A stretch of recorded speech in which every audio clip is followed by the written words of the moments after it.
Hello students, my name is Sandeep और आप देख रहे हैं आपका प्यारा सा चैनल साइंस वानी। इस चैनल पर हम क्लास 10th और 12th के साइंस के सिलेबस को चैप्टर वाइज कवर करेंगे। आज का हमारा चैप्टर है क्लास 10th साइंस का chapter number 1, chemical reactions and equations. तो चलिए स्टूडेंट, आज हम शुरू करते हैं हमारे साइंस के चैप्टर नंबर 1 की। क्लास 10th की बिगनिंग होगी आज, तो चलिए हम शुरू करते हैं। Chemical reactions and equation. तो स्टूडेंट, सबसे पहले हमें पता होना चाहिए जो हम चैप्टर पढ़ रहे हैं उसका जो टाइटल है उसकी मीनिंग क्या है। सबसे पहले हमें वो पता होना चाहिए और उस चैप्टर के अंदर हम कौन कौन से टॉपिक्स पढ़ेंगे वो हमें पहले पता होना चाहिए। अगर ये दो चीज़ें अगर हम अच्छे से अंडरस्टैंड कर पाएँ, अगर अच्छे से हम समझ पाएँ, तो पूरा का पूरा चैप्टर हमें समझने के लिए बहुत ही ज़्यादा ईजी होगा और इससे हमारे जो कॉन्सेप्ट्स हैं वो भी बहुत ज़्यादा क्लियर होंगे। तो चलिए हम शुरू करते हैं। पहले केमिकल रिएक्शन एंड इक्वेशंस में केमिकल रिएक्शन को हम हिंदी में बोलते हैं रासायनिक अभिक्रिया एंड इक्वेशंस को हम हिंदी में बोलते हैं समीकरण। तो हमारा सबसे पहला है क्वेश्चन ये होना चाहिए कि what is chemical reaction and equations. तो चलिए हम पहले केमिकल रिएक्शंस को देखते हैं कि केमिकल रिएक्शंस होती क्या है। तो केमिकल रिएक्शन की डेफिनेशन है, chemical reaction is a process in which one or more substances or reactants are converted into one or more different substances or products. Substances को हम reactants भी बोल सकते हैं और substances को हम reaction होने के बाद product भी बोलते हैं। तो हम इस डेफिनेशन को हिंदी में समझते हैं। तो हिंदी में ये है कि केमिकल रिएक्शन एक ऐसी प्रोसेस है जिसके अंदर हम एक और एक से अधिक सब्सटेंसेस को आपस में रिएक्ट कराते हैं और उनको रिएक्ट कराने पे हमें एक प्रोडक्ट मिलता है। और इनकी जो रिएक्शन हो रही है इस पूरा मतलब सब्सटेंस से लेके प्रोडक्ट तक की जो पूरी कहानी है, दो हम सब्सटेंस को आपस में कंबाइन कर रहे हैं, रिएक्ट करा रहे हैं, उसके बाद जो फाइनल प्रोडक्ट बन रहा है, तो ये एक पूरी एक प्रोसेस के थ्रू हो रहा है और इस पूरी प्रोसेस को ही हम बोलते हैं केमिकल रिएक्शन, जिसके अंदर हम एक और एक से अधिक सब्सटेंसेस को आपस में रिएक्ट कराते हैं और उससे फिर हमें तीसरा सब्सटेंस मिलता है जिसको हम प्रोडक्ट भी बोल सकते हैं और प्रोडक्ट ही बोलते हैं उसको। फॉर एग्जाम्पल, जैसे कि हम मान लीजिए हम सोडियम का एक एलिमेंट ले लेते हैं और एक एलिमेंट हम ले लेते हैं क्लोरीन का। हम सोडियम के एलिमेंट को क्लोरीन के एलिमेंट के साथ रिएक्ट कराएंगे तो उससे हमें क्या मिलेगा। जब हम सोडियम को क्लोरीन के साथ रिएक्ट कराएंगे तो हमारा प्रोडक्ट बनेगा सोडियम क्लोराइड। तो हमने दो एलिमेंट्स को आपस में रिएक्ट कराया और उसके बाद हमें एक कंपाउंड मिला, जो प्रोडक्ट मिला उसका नाम है सोडियम क्लोराइड। अच्छा, इसे केमिकल रिएक्शन क्यों बोलते हैं? केमिकल रिएक्शन इसलिए बोलते हैं क्योंकि इसके अंदर हम केमिकल्स का यूज कर रहे हैं। सोडियम एक केमिकल है, क्लोरीन भी एक केमिकल है, एलिमेंट है दोनों, और इन दोनों हम केमिकल्स का आपस में रिएक्शन करा रहे हैं, रिएक्ट करा रहे हैं और वो एक प्रोसेस के थ्रू हो रहा है पूरा, इसीलिए इसको हम बोल रहे हैं केमिकल रिएक्शंस। आई होप आपको समझ में आया होगा केमिकल रिएक्शन क्या होती हैं। उसके बाद हमारा सेकेंड है केमिकल इक्वेशन। तो केमिकल इक्वेशन क्या होती हैं?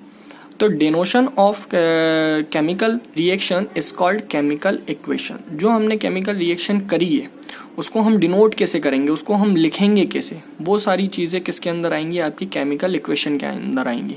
केमिकल इक्वेशन मतलब हम उसे कैसे लिख रहे हैं, कैसे हम डिनोट कर रहे हैं केमिकल रिएक्शन को। For example, when sodium is react with chlorine it formed sodium chloride. हमने एक सोडियम का एलिमेंट लिया है, उसको हमने क्लोरीन के साथ रिएक्ट कराया है और हमारा प्रोडक्ट बना है सोडियम क्लोराइड।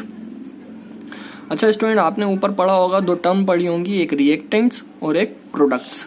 तो रिएक्टेंट्स क्या होते हैं और प्रोडक्ट्स क्या होते हैं? तो सबसे पहले हमें ये समझना पड़ेगा जो केमिकल इक्वेशन होती है उसके अंदर एक गिब्स का साइन होता है। ये हमारा एक गिब्स का साइन है। इसके इधर वाले पार्ट को हम बोलेंगे, पहले वाले पार्ट को हम बोलेंगे रिएक्टेंट्स। वो जितने भी हम एलिमेंट लेंगे वो उसके ऊपर डिपेंड करेगा, उससे कोई मतलब नहीं है। बट हम गिब्स के पहले वाले पार्ट को हम बोलेंगे रिएक्टेंट्स और गिब्स के बाद जो हमारा पार्ट बचेगा, जो बनेगा, प्रोडक्ट बनेगा, उसको हम बोलेंगे प्रोडक्ट। तो गिब्स के बाद वाले पार्ट को हम प्रोडक्ट बोलते हैं और गिब्स के पहले वाले पार्ट को हम रिएक्टेंट्स बोलते हैं। तो ऐसे ही हमने सोडियम को क्लोरीन के साथ रिएक्शन कराया तो सोडियम क्लोराइड बना, ये हमारा सोडियम क्लोराइड हो गया। तो स्टूडेंट, आपको समझ में आएगा केमिकल इक्वेशन क्या होती है एंड केमिकल रिएक्शन क्या होती है। अब हम आगे चलते हैं। इस चैप्टर में हम देखेंगे कि हमें इस चैप्टर के अंदर कौन कौन से टॉपिक्स को कवर करना है। पहले हम वो देखेंगे, उसके बाद फिर हम पूरे टॉपिक्स को वन बाय वन करके हम समझेंगे। तो उसके बाद है हमारा केमिकल रिएक्शन एंड इक्वेशन। जो हमारा चैप्टर है को हमने दो पार्ट में डिवाइड किया है, एक ऑर्गेनिक केमिस्ट्री के अंदर और एक इनऑर्गेनिक केमिस्ट्री के अंदर। जो केमिकल रिएक्शन है ये हमारा केमिस्ट्री के पार्ट से आता है, तो इसको हमने दो पार्ट में कन्वर्ट किया है, बांट लिया है दो पार्ट में, एक ऑर्गेनिक केमिस्ट्री और एक इनऑर्गेनिक केमिस्ट्री। तो सबसे पहले हम देखेंगे ऑर्गेनिक केमिस्ट्री। ऑर्गेनिक केमिस्ट्री के अंदर हम पढ़ेंगे सबसे पहले एटम की, एक एटम होता क्या है, एटम क्या होता है उसका, फिर हम पूरा उसका देखेंगे कि वो बना कैसे है। एटम के बाद मॉलिक्यूल कैसे आते हैं, मॉलिक्यूल कैसे बनते हैं, दो या दो से अधिक एटम को आपस में हम कंबाइन करेंगे तो मॉलिक्यूल बनेंगे। फिर एटम के बाद हम मॉलिक्यूल देखेंगे, पूरी डिटेल में इसको देखेंगे। उसके बाद हम देखेंगे स्ट्रक्चर ऑफ एटम कि एटम का स्ट्रक्चर कैसा होता है। फिर उसके बाद हम पीरियोडिक टेबल करेंगे। स्टूडेंट, पीरियोडिक टेबल बहुत ही ज़्यादा ज़रूरी है, नहीं अगर जब तक हमें इसका नॉलेज नहीं होगा हम रिएक्शन नहीं कर पाएंगे। तो हम इस पे देखेंगे पीरियोडिक टेबल में एलिमेंट्स देखेंगे, पी ब्लॉक, एस ब्लॉक वगैरह देखेंगे। उसके बाद चार्जेस देखेंगे कि एक एलिमेंट के ऊपर कितने चार्ज आते हैं, अलग अलग एलिमेंट्स के ऊपर अलग अलग चार्जेस आते हैं। उसके बाद हम नॉर्मल रिएक्शन करना सीखेंगे। फिर उसके बाद उसका लेवल हम बढ़ाएंगे। उसके बाद हम बैलेंसिंग रिएक्शन करना देखेंगे कि रिएक्शंस को हम बैलेंस कैसे करते हैं। तो ये हमारा पूरा पार्ट रहेगा ऑर्गेनिक केमिस्ट्री का, और इस पूरे पार्ट को हमें अच्छे से तैयार करना है। अगर हम 11th क्लास में जाके अगर PCM लेते हैं, फिजिक्स केमिस्ट्री और मैथ साइंस, अगर मैथ साइंस लेंगे तो फिर हमारे लिए बहुत ज़्यादा ज़रूरी है कि केमिस्ट्री के अंदर ये सबसे पहला फर्स्ट पार्ट है, पूरा बेसिक है, तो ये बेसिक हमारा अच्छा स्ट्रांग होना चाहिए। उसके बाद हम इस चैप्टर में देखेंगे इनऑर्गेनिक केमिस्ट्री के अंदर। तो इनऑर्गेनिक केमिस्ट्री के अंदर हम कवर करेंगे टाइप्स ऑफ रिएक्शन, और जो आपका पूरा थ्योरी का पार्ट है, पूरा थ्योरी का पार्ट हम कवर करेंगे।